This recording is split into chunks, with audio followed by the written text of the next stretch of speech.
안녕하세요, 여러분. 3월 마지막 주 한 주간의 세계 경제 요약해 보겠습니다. 자, 금요일에 나온 2월 PCE 물가 1월에 비해서 약간 올랐어요. 둔화돼야 되는데 오히려 오른 거니까 좋은 뉴스는 아니죠. 자, 전년 동월 대비 전체 PCE 물가, 개인 소비 지출 물가는 1월에 2.4%였는데 2월에는 2.5%로 올랐고요. 에너지와 식품을 뺀 코어 PCE 물가는 1월과 2월 동일했습니다. 2.8% 나왔어요. 그러면 2월 한 달 동안 얼마나 물가가 올랐느냐? 전체 PCE 1월, 2월 월간 상승률 동일했고요. 코어는 1월에 비해서 2월에 약간 하락했습니다.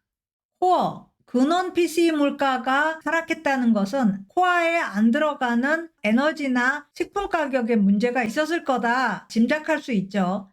실제로 전체 PCE 물가 상승률을 끌어올린 것은 에너지 가격이었습니다. 한 달 사이 에너지 가격은 2.3% 올랐어요. 한 달 상승폭으로는 굉장히 크죠. 식품은 0.1% 상승했습니다. 그러니까 에너지 가격이 문제였다. 그리고 또 하나 재미난 게 대화 물가가 0.5%나 올랐어요. 한 달 사이에. 그런데 서비스 물가는 그만큼 안 올랐습니다. 0.3% 올랐습니다. 최근에 계속 문제가 됐던 거는 서비스 물가였잖아요. 그런데 2월은 달랐다. 지난 1년간 유지되어 온 트렌드와 반대로 가는 거 아니냐. 좀 헷갈립니다. 자, 1년간 트렌드는 서비스는 3.8% 상승했고요. 반면에 재화는 0.2% 하락했습니다. 상승률이 둔화된 게 아니라 아예 물가가 하락하는 디플레로 간 겁니다. 그런데 이상하게 2월에는 한 달 사이에 0.5% 올랐다. 좀 우려스러운 부분이죠. 자, 물가 제압이 잘 안 풀립니다. 이 얘기는 계속 반복해서 하고 있는데 차트를 봐도 2월 물가 1월보다 약간 올랐고요. 근데 1, 2월을 제외하고라도 이 내려가는 기울기가 너무 완만해서 이게 진짜 둔화되고 있는 건가 아니면 그대로 있는 건가 잘 모를 정도예요. 이렇게 물가가 끈적끈적하게 딱 붙어서 안 내려가고 있는데 그래도 연내 금리 인하에 대한 기대는 여전히 높습니다. 자, 2월 PCE 발표 난 후에 파월 의장이 같은 날 샌프란시스코 연은에서 Q&A를 했습니다. 그 내용을 보면 지난번 FOMC 때랑 별로 달라진 게 없는 것 같아요.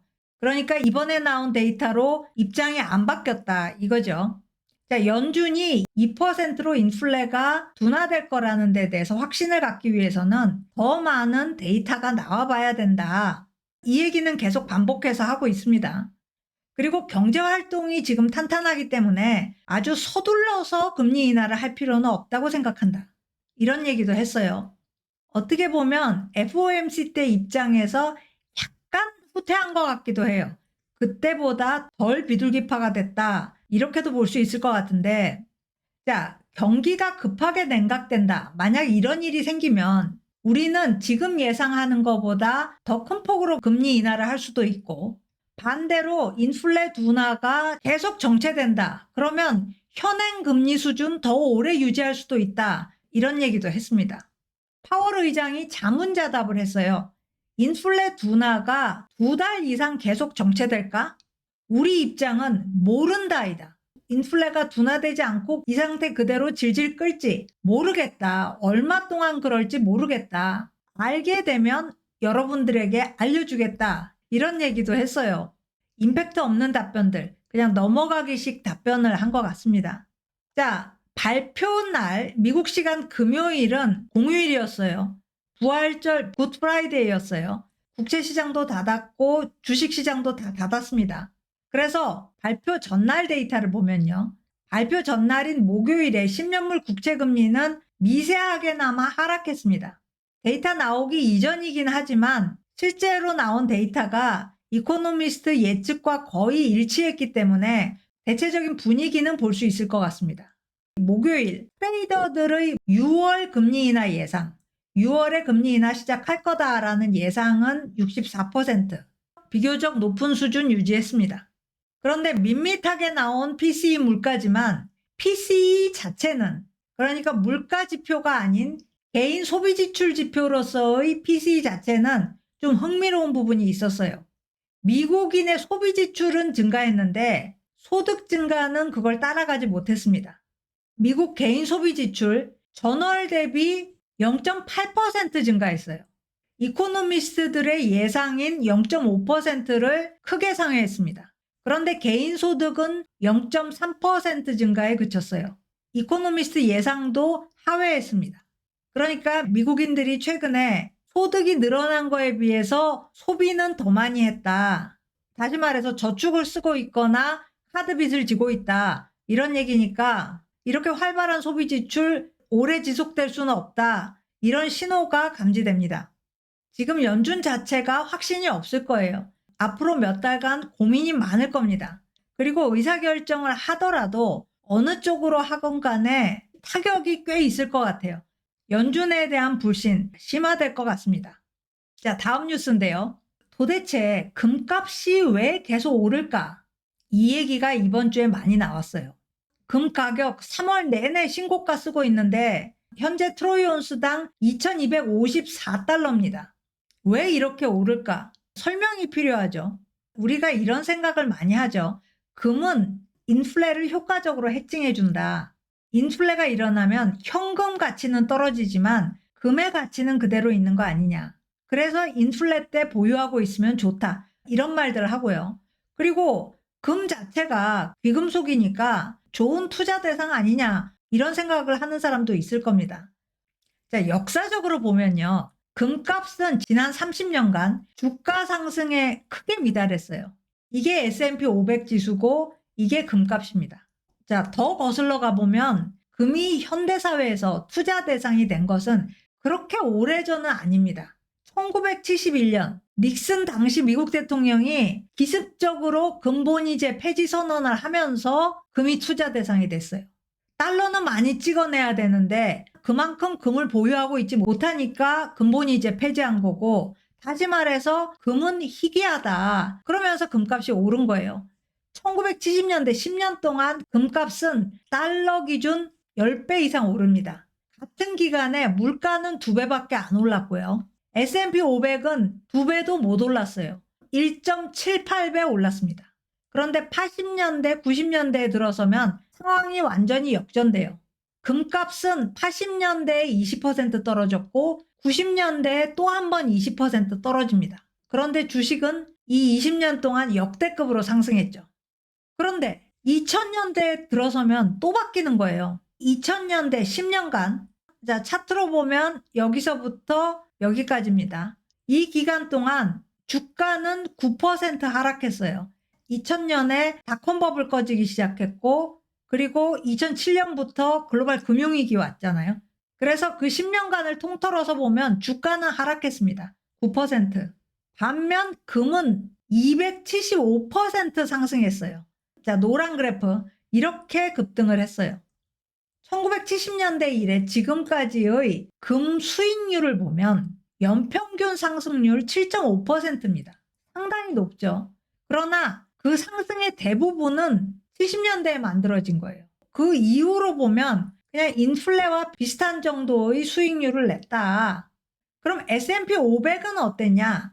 이 53년간 S&P 500의 연평균 상승률은 10.6%, 금의 수익률보다 높았습니다. 그리고 70년대를 빼고 80년대부터 치면 11.7%, 주가 수익률 훨씬 더 올라가죠. 게다가 80년대 그 높은 인플레에도 불구하고 금값은 오히려 하락했어요. 즉 인플레를 더 잘 반영하는 건 금이 아니라 주식이다. 이렇게 말을 할 수 있는 거죠. 실제로 주가는 인플레를 잘 반영합니다. 인플레 상황에서는 기업이 제품 가격을 올리고 그게 다시 주가에 반영이 되니까요. 자, 그렇다면 1970년대 금값은 왜 그렇게 올랐고 2000년대에는 또 왜 그렇게 올랐나?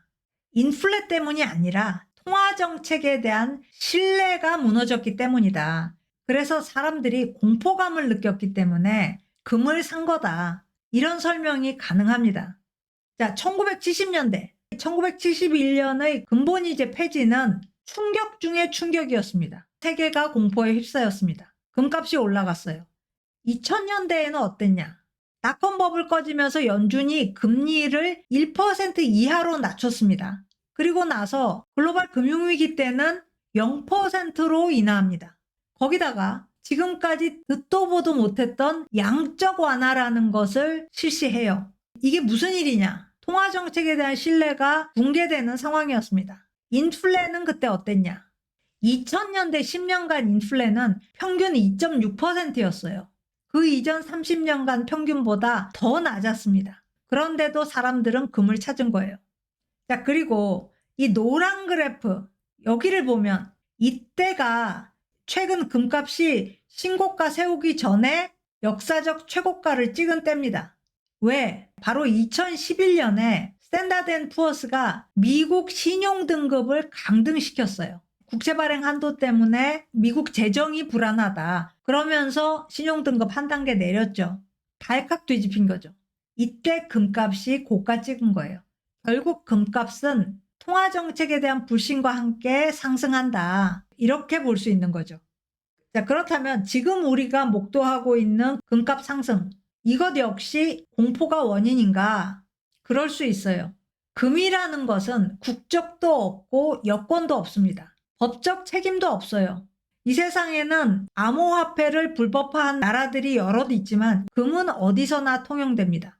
그렇기 때문에 사회와 제도, 통치기구에 대한 신뢰가 약화된다. 그러면 금이 상승하는 거죠.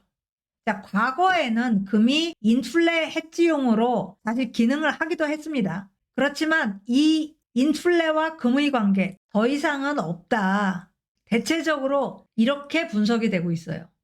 UBS는 자산 포트폴리오에 금을 5% 정도 담아라. 이렇게 권유를 합니다. 자, 이 5% 담으라는 권유. 만약에 상황이 진짜 나빠진다면 이 5% 갖고는 턱없이 부족합니다. 더 많이 가지고 있어야 돼요. 그러니까 지금 금 수요가 올라가고 있다. 금값이 뛰고 있다. 이런 뜻입니다. 자, 그렇다면 뭐가 그렇게 위험하냐?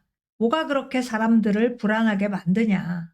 우선적으로 미국의 국가부도 위험성이 계속 올라가고 있다. 그 때문이다. 이게 가장 기본적인 원인이라는 건데요. 자, 미국의 국가부도 위험성, 채권을 너무 많이 발행한다. 너무 심한 적자 재정이다. 이런 얘기고요. 그리고 그런 가운데서 중국과 대립하면서 큰 손실이 발생하고 있습니다. 앞으로 더 많이 발생할 거고요. 일어나는 전쟁마다 개입해야 되고 또 향후 고령화 때문에 지출을 늘릴 수밖에 없습니다. 자, 지난달에 CBO, Congressional Budget Office, 의회 예산국이 보고서를 냈어요. 향후 10년간 국채 이자가 1.1조 달러 추가 발생할 수 있다. 금리가 올라갔으니까 국채 이자 올라가고 국채를 더 많이 발행하니까 이자 지급 더 많이 해야 된다는 얘기죠. 자, 올해부터는 이 국채 이자가 국방비를 추월하게 됩니다.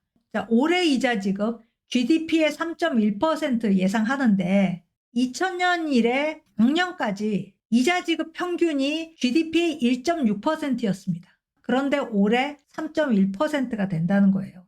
그리고 10년 후에는 GDP의 3.9%로 올라갈 거라고 의회 예산국이 추계를 내놨습니다. 자, 2023년 미국 연방정부 부채가 27조 달러예요. 이 금액은 2008년의 8배, 그리고 코로나 직전인 2019년의 160%입니다.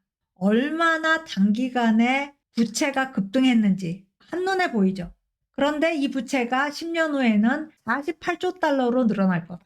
부채가 GDP의 현재 97%에서 10년 후에는 116%로 올라갈 거란 얘기입니다. 이러니 불안하지 않을 수 없죠. 자, 하지만 아직은 미국 국채 잘 팔립니다. 미국 국채 매입 안 하겠다. 이런 일은 아직 안 일어나고 있어요. 수요가 견조합니다. 왜 그럴까? 그렇게 불안한데 왜 수요는 여전할까? 자, 미국 기관 투자자들한테 대안이 없기 때문이에요. 미국 국채를 안 사면 뭐를 사나? 다른 자산들은 다 규모가 작습니다. 미국 국채는 세계에서 가장 큰 시장이에요. 현재로서는 대안이 없어요. 그리고 외국 중에서 일본도 대안이 없습니다. 여전히 미국 국채는 상대적으로 안전하고 그리고 일본 국채와는 수익률 차이가 엄청나기 때문에 일본 입장에서는 미국 국채를 매입해야 돼요. 그러면 다른 나라들은 어떠냐? 미국 국채 매입을 줄이고 있습니다. 글로벌 금융위기 때부터 지속적으로 줄이고 있어요. 이 그래프 일본 포함입니다. 일본 제외시키면 감소 추세 더 급속하게 나타나겠죠. 여기서도 불안 감지되고요. 자, 최근에 보면 2년물 이하의 단기 국채 발행이 급증하고 있어요. 이 연한 하늘색이 2년물 이하 국채입니다. 2년물 이하 국채 발행은 항상 가장 많아요. 발행에서는 그렇습니다. 왜냐하면 만기가 2년 또는 그 이하니까 상환 날짜가 그만큼 빨리 오고 그만큼 또 발행을 해야 되니까요. 잔고와는 달라요. 미국 국채 크게 세 가지로 나누는데 10년물 이상을 본드라고 하고 2년에서 10년 미만 노트라고 합니다. 그리고 2년 이하 단기 국채는 빌이라고 하죠. 그러니까 우리는 빌의 발행을 얘기하는 건데 잔고는 이 중기물이 제일 많습니다. 노트. 본드와 노트는 1년에 2번씩 이자를 지급하는데 빌은 별도 이자 지급 없이 만기 때 액면가만 지급합니다. 그러면 이자는 어떻게 되는 거냐? 매입할 때 할인을 해줘요. 그러니까 싸게 매입해서 만기 때 액면가 그대로 받는다. 그게 이자가 되는 거죠. 그래서 빌은 급할 때 발행을 합니다. 전시에 많이 발행하고요. 그리고 여기 차트에서 보이는 것처럼 코로나 때 같은 준전시 상황에서 발행을 합니다. 그런데 갑자기 평화시인데다가 경제성장도 많이 하고 있어요. 이런 시기인데 이 단기 국채를 왕창 발행하는 겁니다. 그냥 지금 할인하고 이자 지급 피해가려는 거죠. 대단히 예외적인 행태 보여주고 있다. 이렇게 말할 수 있고요. 자, 지난주에 바이든 행정부가 2025년 회계년도 예산 발표했습니다. 7.3조 달러. 3월 20일. 뉴스도 안 되고 그냥 넘어갔습니다. 자, 7.3조 달러. 이 금액이 어느 정도냐? 과거와 또 비교를 해보면요. 2015년 오바마 행정부 말기에 예산 4조 달러 돌파했어요. 그런데 10년 만에 80% 증가한 겁니다. 이때 의회에서 이 예산안 가지고 격돌을 했죠. 겨우겨우 통과됐는데 10년 만에 80%나 증가한 겁니다. 이런 과잉 지출 추이 과연 바꿀 수 있을까? 바꿀 수 없다. 안 바꿀 거다. 그러니까 불안하다는 거죠. 자, 이번 주에 의회 예산국 국장이 다시 한번 공개적으로 미국 부채 위험을 지적했어요. 예산을 이렇게 올려놨는데도 뉴스가 안 되니까 또 나온 겁니다. 뭐라 그랬냐? 미국의 부채 상환 능력에 대해서 시장이 계속 신뢰할 것 같냐? 그 신뢰 유지되지 않을 가능성이 있다. 무시무시한 경고를 한 거죠. 자, 앞서 얘기한 금값 상승, 미국에 대한 이런 불안감이 깔려 있다. 이렇게 볼 수 있을 것 같습니다. 자, 마지막 뉴스인데요. 테슬라가 다음 주 초에 1분기에 차를 몇 대 팔았나 발표할 예정입니다. 예정이에요. 그런데 벌써 이번 주에 뉴스가 되고 있습니다. 작년 1분기 인도 대수 42만 2천 대에도 못 미칠 가능성이 있다. 이게 포인트예요. 1, 2월 2달간 미국 내에서 인도된 차량 10만 8천 대입니다. 전년 동기에 비해서 줄어들었어요. 중국 내 판매도 자동차 보험 데이터에 의하면 5% 정도 감소할 것으로 예상이 됩니다. 이거는 2024년 첫 12주간, 그러니까 거의 3월 말까지 커버를 하는 수치입니다. 자, 미국과 중국이 테슬라의 1, 2위 시장이에요. 그러면 유럽은 어떨까? 1, 2월 2달간 유럽에서의 판매는 대략 4만 6천 대, 작년 동기 대비 41%나 급증했습니다. 좋은 뉴스이긴 한데 유럽 시장 자체가 크지 않기 때문에 미국과 중국에서의 감소분을 채울 수 없을 수 있어요. 게다가 유럽 판매 작년 말에 피크 찍었고 그 다음부터는 내려가고 있습니다. 중국 전기차 때문이죠. 그래서 최근 애널리스트들은 테슬라가 1분기에 최저 40만 6천 대, 최대 41만 4천 대 판매했을 거다라는 예상을 내놓고 있어요. 그런데요, 컨센서스는 45만 7천 대입니다. 컨센서스가 이렇게 높은 거는 최신 데이터로 업데이트를 안 했기 때문이에요. 그러니까 작년 말 예상 유지하고 있는 애널리스트가 많다는 거죠. 컨센서스가 높으면 다음 주 테슬라한테 불리합니다. 그래서 실제로는 42만 대 이하로 예상한다라는 비공식 컨센서스가 나와 있습니다. 자, 차량 인도 대수가 왜 중요하냐? 그 자체로도 당연히 중요하죠. 그런데 테슬라한테는 이 수치가 자율주행 소프트웨어 판매와 뗄래야 뗄 수 없는 관계입니다. 테슬라 투자자는 테슬라를 그냥 자동차 제조사로 보지 않죠. 소프트웨어 회사로 봅니다. 사람의 이동 자체를 바꿀 회사라고 생각을 합니다. 이런 투자자들의 시각과 애널리스트들의 판단이 점점 벌어지고 있어요. 시각 차이가 확대되고 있어요. 자, 애널리스트 컨센서스는 2024년 주당 순이익 2.87달러, 그리고 주가 수익 비율 멀티플을 63으로 계산을 합니다. 그러면 현재 주가와 엇비슷한 수치가 나와요. 180달러. 그런데 투자자들이 생각하는 멀티플은 이 수준을 훨씬 상회하죠. 투자자들의 멀티플이 가능하려면 이 소프트웨어를 많이 판매해야 되는데 소프트웨어는 차량에 장착되어 있습니다. 그러니까 1차적으로 차를 많이 팔아야 돼요. 차를 팔아야 테슬라가 목표하는 소프트웨어를 팔 수 있고 구동 모델로 매출과 수익을 일으킬 수 있는 겁니다. 그런데 가장 기본이 되는 차량 인도 대수부터 문제가 된다. 이 때문에 최근 테슬라 주가 30% 정도 빠진 거지만 거기서 멈추지 않고 다음 주에 또 한 번의 파장이 있을 수 있다는 거죠. 자, 오늘 스캔 여기까지 하겠습니다. 고맙습니다.